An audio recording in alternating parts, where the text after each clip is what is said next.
कौन कौन लड़े थे महाभारत में मालूम है? कौरव और पांडव। कौरव कितने भाई हैं आपको मालूम है? 100 भाई हैं और पांडव 5 हैं। कौरव 100 की 100 मारे गए। दुर्योधन अपनी अंतिम सांसें गिन रहा है। अश्वत्थामा आता है, मित्र तुम्हारी कोई अंतिम इच्छा हो, अंतिम अभिलाषा हो तो तुम मुझसे कहो, मैं उसे जरूर पूरा करूंगा। दुर्योधन कहता है हम 100 भाई थे, 100 की 100 मारे गए। हमारे शत्रु मात्र 5 थे, 5 में से एक भी नहीं मरा। अरे अगर एक भी मर जाए तो कम से कम मन को, आत्मा को शांति तो मिले। अश्वत्थामा कहता है मित्र धैर्य रखो, घबराओ नहीं, मैं 5 को मार करके लाऊंगा। अश्वत्थामा गया है। पांडवों की जीत की रात्रि है। पांडव सो रहे हैं। भगवान कहते हैं तुम सो मत, चलो तुम उत्सव मनाओ क्योंकि आज तुम्हारी जीत की रात्रि है। पांडव उत्सव मनाने के लिए गए हैं। पांडवों की सैया पर पांडव पुत्र आकर के सो गए हैं। 5 पांडव दिखने में बिल्कुल जो पांडव पुत्र हैं वो पांडव जैसे ही लगते हैं। वहां 5 पांडव उत्सव मना रहे हैं और यहाँ 5 पांडव पुत्र आकर के पांडवों की सैया पर सो गए हैं। जैसे ही ये सोए हैं, अश्वत्थामा देखता है रात्रि का समय है और एक पेड़ पर कई सारे कौवा बैठे हैं। एक उल्लू ने आकर के उन कौवाओं पर वार किया है। उसी प्रकार अश्वत्थामा ने विचार किया कि मैं भी सोते हुए पांडवों को मारूंगा और मार करके दुर्योधन के सामने ला करके दे दूंगा। काक उलूक अन्याय से दुष्ट अश्वत्थामा ने पांडवों को मारने का निर्णय किया है। पर वहां पांडव नहीं, पांडव पुत्र सो रहे हैं। दुष्ट अश्वत्थामा आता है, अंधेरे का समय है, सोते हुए पांडव पुत्रों का सिर काटता है, धड़ों को वहीं पड़ा छोड़ता है और सिरों को लेकर के दुर्योधन के पास पहुंचा है। कहा मित्र तुमने कहा था ना कि अगर एक ही मर जाए तो मन को शांति मिले, मैं एक नहीं 5 को मार करके लाया। दुर्योधन कहता है मुझे भीम का सर ला करके दो। पर वहां भीम नहीं, भीम के पुत्र का सर था। दुर्योधन ने सर को दबाया, सर दब जाता है। दुर्योधन कहता है मूर्ख, ये भीम नहीं है, क्योंकि भीम इतना कोमल नहीं है। ध्यान से देखा तो कहते हैं ये भीम नहीं, ये भीम के पुत्र का सर। अरे मूर्ख, दुष्ट, निष्ठुर, आतताई, तूने पांडवों को नहीं मारा बल्कि पांडव पुत्रों को मार डाला। ये बालक तो निर्दोष थे, ये बच्चे तो हमारे कुल में हमें पानी देते, तूने तो इन बालकों को ही मार डाला। दुर्योधन तत्काल मृत्यु को प्राप्त होता है। धीरे धीरे भोर होने को आई है और महारानी द्रौपदी अपने पुत्रों को जगाने के लिए आती है। महारानी द्रौपदी ने जैसे ही देखा कि पांडवों की सैया पर पांडव पुत्रों के धड़ तो हैं पर सिर नहीं है, द्रौपदी चित्कार करती हुई रोती है।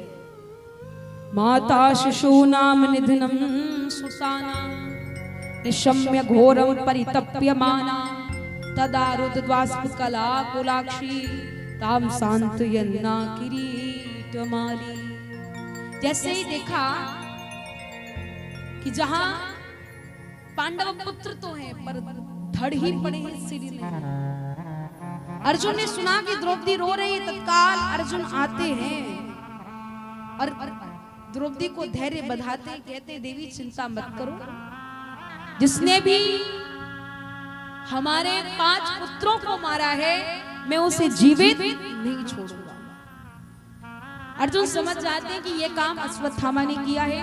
कृष्ण को रथ में बिठाते हैं और कृष्ण को रथ में बिठा करके तत्काल अश्वत्थामा के पास गए हैं। अश्वत्थामा ने देखा कि अर्जुन मुझे मारने के लिए आ रहा है, बचने के लिए अश्वत्थामा ने ब्रह्मास्त्र छोड़ा है। अर्जुन ने देखा कि ब्रह्मास्त्र मेरी ओर आ रहा है। अर्जुन घबरा गया, नेत्रों में अश्रु आ गए, घबरा कर प्रभु के चरणों में प्रार्थना कर रहे हैं, हे प्रभु मेरी रक्षा करो। प्रभु कहते हैं घबरा क्यों रहे हो? अर्जुन बोले कृष्ण कृष्ण महाभाव भक्ता नाम अभयंकर, हे प्रभु मेरी रक्षा करो। भगवान बोले तुम भी ब्रह्मास्त्र छोड़ो। अर्जुन भी ब्रह्मास्त्र छोड़ते हैं, दोनों ब्रह्मास्त्र आपस में टकराते हैं। अर्जुन दोनों ब्रह्मास्त्रों को अपने तरकस में स्थान देते हैं और अर्जुन अश्वत्थामा को रथ के पहिए से बांध करके लाते हैं और द्रौपदी के सामने ला करके डाल देते हैं। द्रौपदी ने जब अश्वत्थामा के दुख को देखा तो द्रौपदी का मन बदल गया।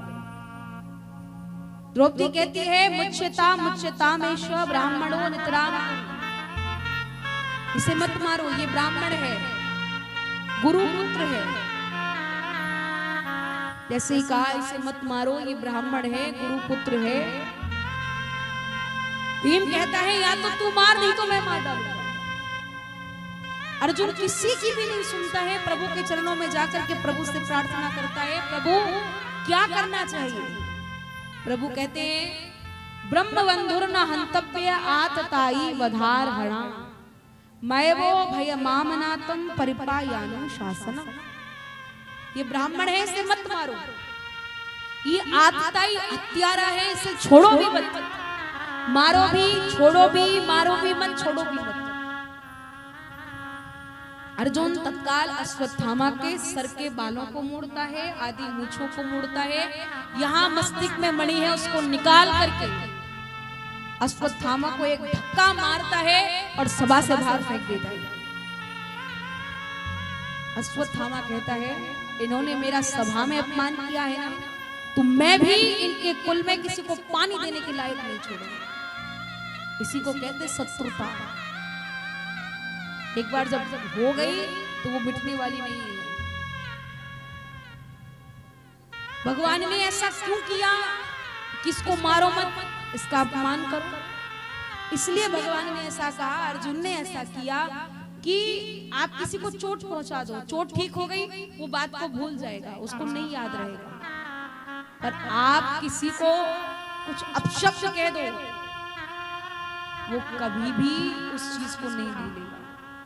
आप किसी को गाली दो, अपशब्द बोलो, उसे जीवन भर वो बात याद रहेगी। कहते हैं बोली का घाव कभी नहीं पुरता है, गोली का घाव पुर जाता है। वाणी पर अगर चोट लग जाए तो वो ठीक हो जाती है, और वाणी से अगर किसी दूसरे को चोट पहुंचा दी जाए ना, वो कभी ठीक नहीं होती है।